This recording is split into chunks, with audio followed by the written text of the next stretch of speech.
नमस्कार बच्चों। आज आपका पहला पाठ पांचवा पाठ है पंडिता रमाबाई। तो यानी कि पंडिता रमाबाई। आप सोच रहे हो पंडिता, आपने हमेशा पंडित सुना होगा, इनको पंडिता कहा जा रहा है। इसका मतलब ये है कि जो रमाबाई हैं वो एक लेडी का नाम यानी कि एक स्त्री का नाम है। अगर हम किसी पुरुष के बारे में बात करेंगे तो हम पंडित बोलेंगे, ठीक है। आपको पता है जो स्त्रीलिंग नाम होते हैं वो हमारे कौन से होते हैं, आकारांत स्त्रीलिंग होते हैं, ठीक है। इसलिए हम क्या करेंगे, पंडित की जगह पंडिता शब्द का प्रयोग करेंगे स्त्री के लिए, ठीक है। अब आप जानेंगे कि रमाबाई को पंडिता आखिर क्यों उपाधि मिली, क्यों कहा गया इनको पंडिता। चलिए देखते हैं।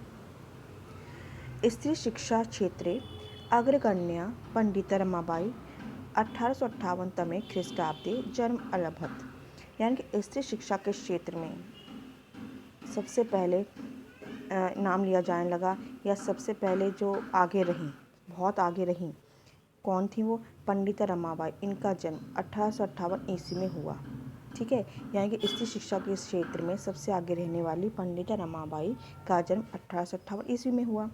तस्याः पिता अनंत शास्त्री डोंगरे, माता च लक्ष्मीबाई आस्ताम। तस्या पिता, उनके पिता अनंत शास्त्री डोंगरे और माता लक्ष्मीबाई थी। यानी कि उनके पिता का नाम क्या था, अनंत शास्त्री, और डोंगरे उनकी कास्ट रही होगी, ठीक है। माता लक्ष्मीबाई थी। तस्मिन् काले स्त्री शिक्षाया स्थिति चिंतनीय आसीत्। तस्मिन् काले, उस समय, किस समय, जिस समय रमाबाई का जन्म हुआ, ठीक है। तो तस्मिन् काले, उस समय, यानी कि जिस समय पंडिता रमाबाई रमाबाई का जन्म हुआ, तो स्त्री शिक्षा की जो स्थिति थी, यानी कि स्त्रियों के लिए जो शिक्षा की स्थिति थी, जो उस समय व्यवस्था थी, वो बहुत ज़्यादा विचार करने योग्य थी, सोचने योग्य थी, यानी कि अच्छी स्थिति नहीं थी।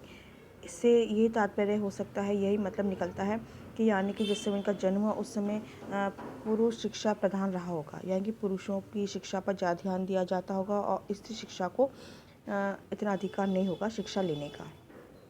तो स्त्रीणां कृते संस्कृत शिक्षणं प्राय प्रचलितम न आसीत्। स्त्रीणां कृते यानी कि स्त्रियों के लिए, यानी कि महिलाओं के लिए संस्कृत शिक्षा प्राय प्रचलित नहीं थी, यानी कि संस्कृत शिक्षा लेना प्राय प्रचलित नहीं था उस समय, यानी कि पुरुषों को ही अधिकार रहा होगा।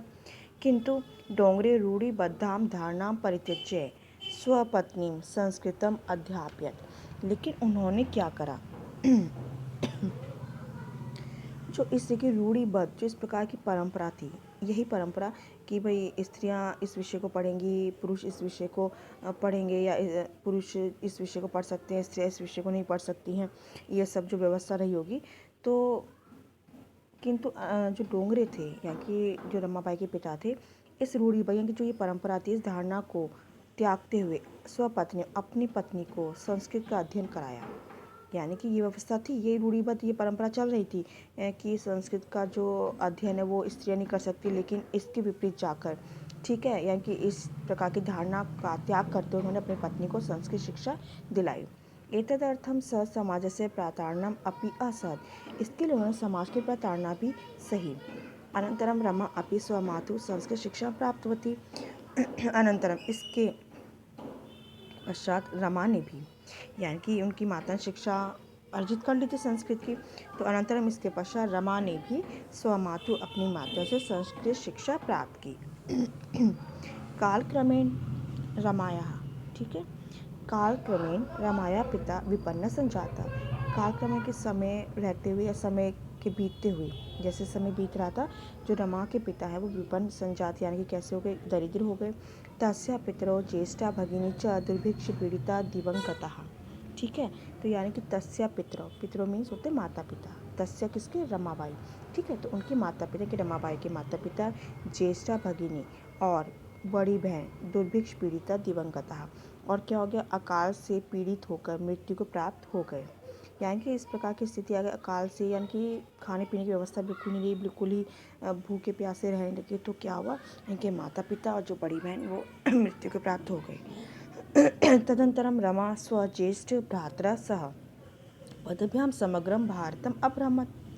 तदंतर उसके पश्चात, किसके पश्चात, जब ये वाली स्थिति आ गई, उनके माता पिता और जो बड़ी बहन है वो मृत्यु को प्राप्त हो गए, उसके पश्चात रमा स्वज्येष्ठ भ्राता, अपने बड़े भाई के साथ पदभ्याम यानी कि पैदल पैदल चलते हुए समग्रम भारतम अभ्रमत, पूरे भारत को घूमा।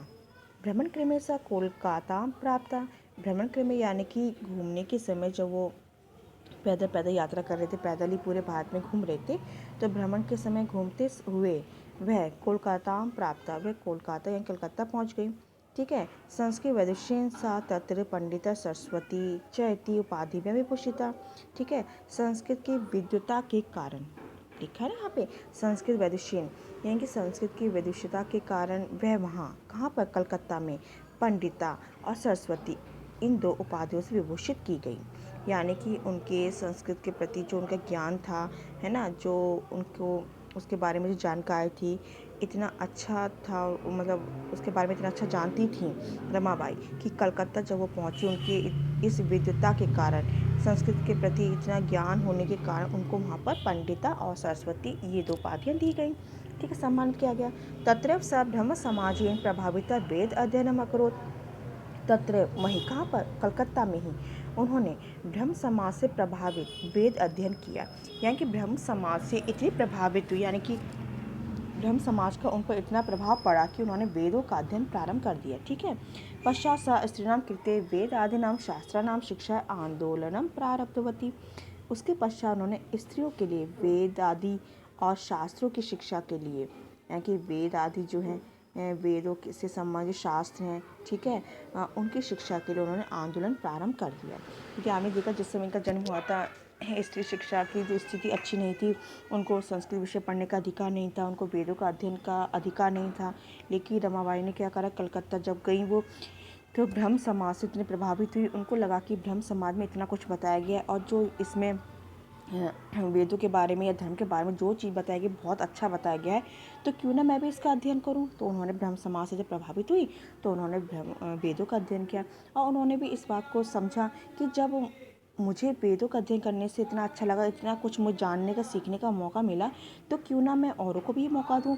लेकिन ये मौका कैसे मिल सकता था, ये मौका तब मिल सकता था जब सबको शिक्षा का अधिकार मिल जाए, यानी कि स्त्रियों को वेदों का अध्ययन और शास्त्रों का अध्ययन करने का अधिकार मिल जाए। ठीक है, चलिए आगे।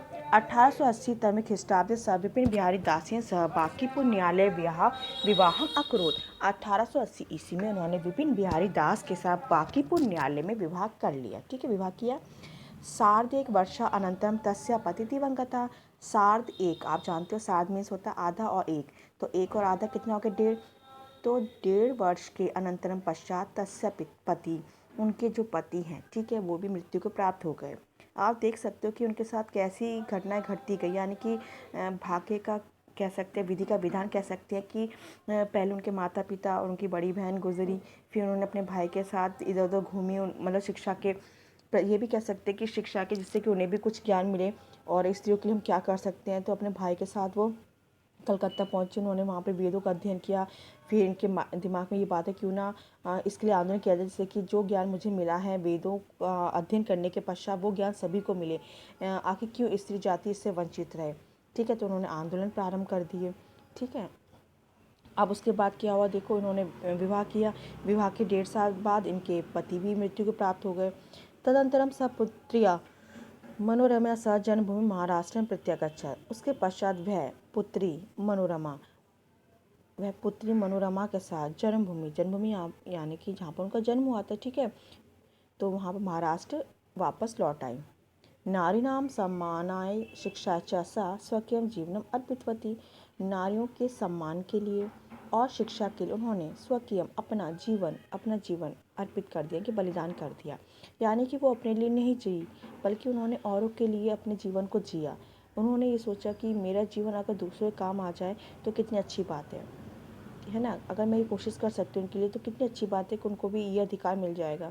तो हंटर शिक्षा आयोग से समक्षम नारी शिक्षा विषय स्वमतम प्रस्तुतवती। अब उन्होंने क्या करा, उनके मन में जो विचार था स्त्री शिक्षा के प्रति, जो भाव था, जो भावना थी, है ना, तो उन्होंने उसी चीज़ को क्या करा, हंटर शिक्षा आयोग के सामने नारी शिक्षा के विषय में अपना मत प्रस्तुत किया, कि जैसा उनका मत था उसको लेकर वो हंटर शिक्षा आयोग के समक्ष प्रस्तुत हुई और अपना मत प्रस्तुत किया उनके सामने, जैसा वो विचार रखती है स्त्री शिक्षा के प्रति। सा उच्च शिक्षार्थम इंग्लैंड देशम गतवती। वह उच्च शिक्षा के लिए इंग्लैंड देश गई। तत् ईसाई धर्म से स्त्री विषय के उत्तम विचार प्रभावित जाता। वहाँ ईसाई धर्म के स्त्री विषयक उत्तम विचारों से प्रभावित हुई। और आपने देखा ना, यही होता है कि हम किसी भी देश में जाते हैं तो वहाँ की संस्कृति, वहाँ की सामाजिक व्यवस्था, यानी कि आप कहीं भी जाएंगे तो आपको वहाँ पे कुछ ना कुछ अलग, कुछ ना कुछ सीखने का मौका मिलता है। यानी कि जहाँ पे हम रहते हैं वहाँ से हम कहीं और जाते हैं तो कुछ ना कुछ जानकारी हासिल मिलती है, कुछ अच्छाई ही आपको वहाँ नज़र आती है, कि कुछ अच्छा ही सीखने का, अच्छा जानने का आपको मौका मिलता है। तो यही फ़र्क पड़ता है कि जैसे हम इधर जाते रहते हैं तो हमारा ज्ञान भी बढ़ता है और काफ़ी जानकारी हमको हो जाती है। ठीक है, तो अब ईसाई धर्म के स्त्री विषयक जो उत्तम विचार थे उनसे प्रभावित हुई वो। ठीक है, चलिए आगे देखिए। इंग्लैंड देशात रमाबाई अमेरिका देशम अगच्छत। इंग्लैंड देश से रमाबाई अमेरिका देश गई। ठीक है, तत्र सा भारत से विधवा स्त्रीणाम सहायतार्थम अर्थसंचयम अकरोत्। वहाँ उन्होंने भारत की विधवा स्त्रियों की सहायता के लिए अर्थ संचय के धन इकट्ठा किया, क्योंकि उनको पता था कि यहाँ के जो लोग हैं वो बहुत समर्थ हैं, है ना, धन की कमी नहीं है। तो अगर मैं यहाँ से अपने मैंने जो आश्रम खोले या मैं खोलने जा रही हूँ, विधवा स्त्रियाँ हैं, जो असहाय स्त्रियाँ हैं, क्यों ना मैं उनके लिए यहाँ से कुछ इकट्ठा कर सकूँ, तो कितनी अच्छी बात है, मेरी कुछ मदद हो जाएगी। और इस चीज़ के लिए वहाँ पे भी सबने बहुत इनको सहारा दिया, है ना। तो भारतम प्रत्यागत्य मुंबई नगरी सा शारदा सदनम स्थापित। भारत लौटकर प्रत्यागत्य कि भारत लौटकर मुंबई नगर में उन्होंने शारदा सदन स्थापित किया। अस्मिन आश्रम में निस्सहाय स्त्रियां निवसन्ति स्म। इस आश्रम में निस्सहाय कौन होते हैं? जिनका कोई सहारा नहीं, जो असहाय है, जो बेसहारा है, वो स्त्रियां रहती थीं। तत्र स्त्रियां मुद्रण टंकन काष्ठकला आदिना च प्रशिक्षणमपि लभन्ते स्म। अब क्या था, जो वहाँ पे स्त्री, अब क्या है, अब वहाँ पे स्त्री रहे तो अपना भरण पोषण वो कैसे करे, क्योंकि पूरा समय तो इंसान खाली नहीं रह सकता है। तो सोचा कि ये जो बेसहारा है क्यों ना वो अपने पैरों पे खड़ी हो जाए, उनको कुछ ऐसा काम सिखाया जाए कि वो किसी पर आश्रित ना रहें।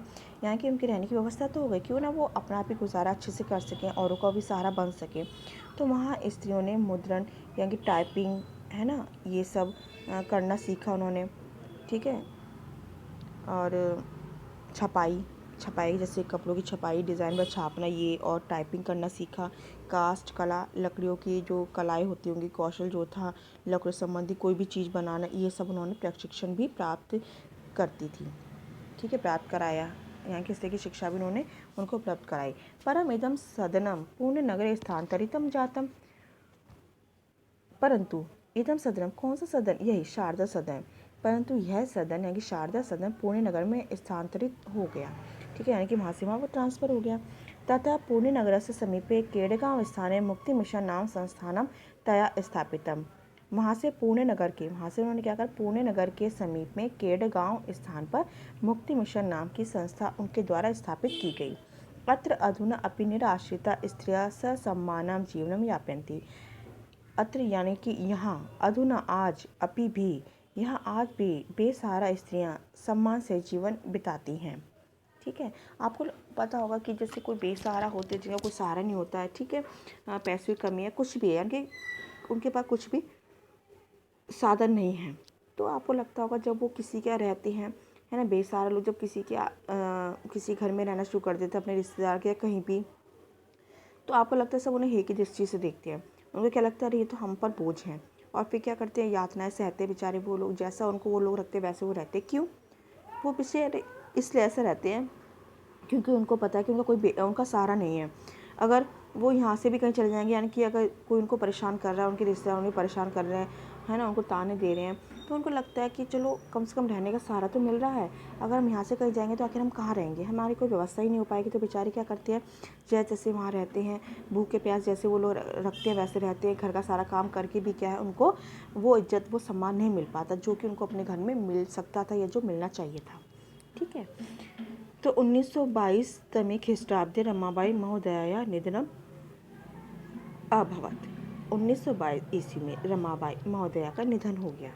सा देश विदेशानाम अनेकासु भाषासु निपुणा आसीत्। वह देश विदेश की अनेक भाषाओं में निपुण थी, यानी कि कुशलता थी, बहुत सारी भाषाएं जानती थी। समाज सेवा अतिरिक्तम लेखन क्षेत्रे अपि तस्य महत्वपूर्ण अवदानम अस्ति। यानी कि समाज सेवा, इन्होंने समाज सेवा तो की थी कि स्त्री शिक्षा की व्यवस्था करना, ये करना, उनके लिए रहने की व्यवस्था करना, तो ये सारी समाज सेवाएं थी। तो इसके अतिरिक्त लेखन के क्षेत्र में भी उनका महत्वपूर्ण योगदान है। स्त्री धर्म नीति, हाई कास्ट हिंदू विमेन इति, यानी कि इस प्रकार की उनकी प्रसिद्ध 2 रचनाएं हैं। तो इनकी 2 जो रचनाएं हैं आप उनको पढ़कर समझ सकते हैं, उनके जीवन चरित्र के बारे में जान सकते हैं, क्योंकि जो पाठ होता है उसमें तो शॉर्ट में या कि मेन जो पॉइंट्स होते हैं, खास खास बातें बताई जाती हैं। तो इन किताबों के ज़रिए आप उनके पूरे जीवन के बारे में जान सकते हो, समझ सकते हो कि उनका जो परिवार है वो कैसा रहा, उनका समय कैसे बीता, उनका जीवन कैसा बीता है ना, उन्होंने और क्या क्या कार्य किए समाज के लिए, स्त्रियों के लिए कैसे किया, वो सब आप जान सकते हो। ठीक है, तो आपके ये शब्दार्थ है, शब्दार्थ आप अपनी नोटबुक में कर लीजिएगा, इनको याद भी कीजिएगा, जिससे कि आपको पाठ को समझने में आसानी रहे। तो जब भी आपको लगता है कि हमें पाठ को समझना की कोशिश करिएगा, शब्दार्थ को पढ़िएगा, समझिएगा। धन्यवाद।